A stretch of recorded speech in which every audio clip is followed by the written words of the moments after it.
Jakarta dan lembar sastra, satu nama bersinar melalui ketajaman pikirannya.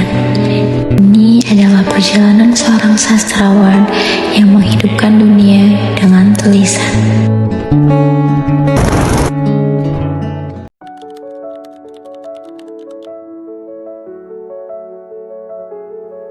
Ya, perkenalkan, yang pertama nama saya Maman Asmahayana. Ya, orang tua saya polisi, tapi polisi bukan berpangkat jenderal.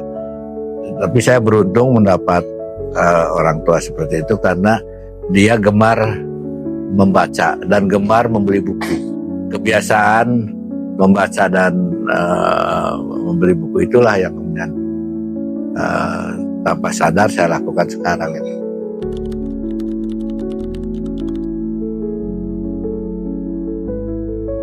Pertama tentu saja pembiasaan habitus, ya, yang dilakukan sejak kecil itu pondasinya, dasarnya itu. Kalau kemudian habitus itu tidak menemui ekosistem yang bagus, ya, mungkin dia akan hilang begitu saja. Maka orang-orang yang sejak kecil sebetulnya pandai menulis atau senang menulis atau senang membaca, tapi karena dia tidak memasuki wilayah yang pas untuk itu, maka dia tidak berkembang. Nah, saya beruntung karena saya masuk ke wilayah yang menuntut saya harus nulis, harus bermain dengan bahasa, harus menguasai banyak sekali novel, ya, harus membaca bacaan tidak hanya dari hasanah sastra Indonesia tapi juga hasanah sastra asing. Nah, jadi ekosistem yang saya masuk itu pas dengan latar belakang kegemaran saya membaca dan menulis. Itu. Nah, satu hal lagi, guru-guru saya itu mengajarkan secara langsung bagaimana menghormati dunia akademik.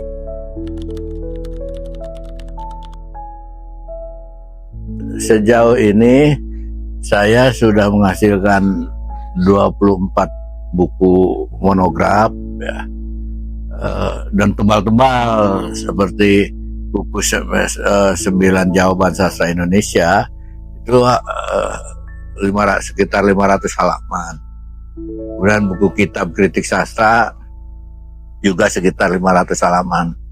Nah, dan alhamdulillah kedua buku itu mendapat anugerah, ya, 9 jawaban sastra Indonesia mendapat penghargaan Majelis Sastra Asia Tenggara.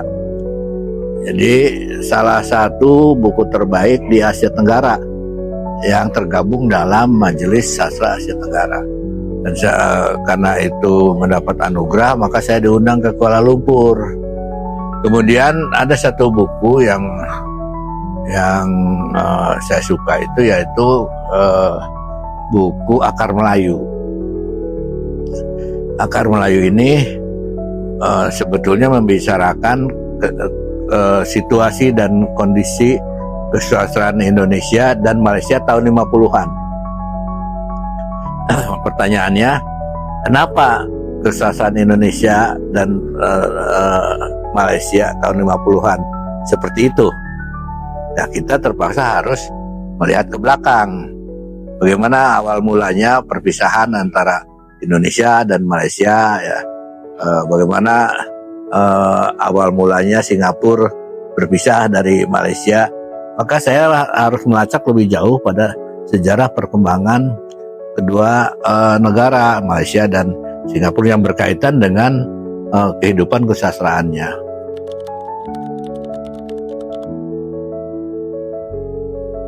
Ya, tentu saja nggak ada bayangan apapun. Saya kan tidak memikirkan apakah nanti saya dapat penghargaan atau tidak, ya. Tetapi sebagai pegawai negeri, sebagai dosen atau sebagai apapun, bekerjalah dengan sungguh-sungguh, dengan sepenuh hati, ya. Nah, barangkali karena itu, maka saya mendapat penghargaan dari pemerintah.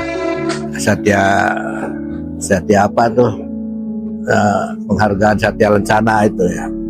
Jadi sebetulnya kalau Anda juga ya bekerja dengan sungguh-sungguh, dengan sepenuh hati, penghargaan itu nanti suatu saat akan datang dengan sendirinya. Jadi saya tidak berharap akan dapat itu, tidak.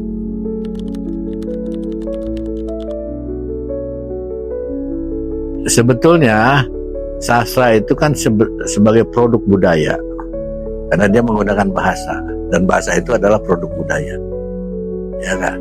Tetapi sastra dianggap paling mendekati gambaran kehidupan sosial budaya masyarakat. Puisi misalnya dianggap paling mendekati ekspresi seseorang dalam memahami kehidupan ini. Dan itu semua kan bagian dari produk budaya.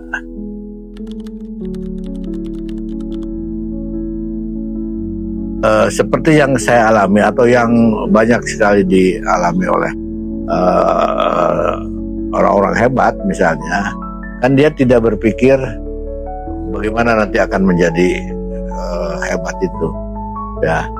Tapi yang penting adalah kita terus-menerus belajar, terus-menerus membaca. Nah, kalau mau menjadi sastrawan maka harus terus-menerus menulis dan membaca gitu. Nah, dengan kesadaran membaca dan menulis ini, nah, suatu saat nanti ya, buahnya akan Anda petik dengan buahnya akan menjadi tidak terduga gitu.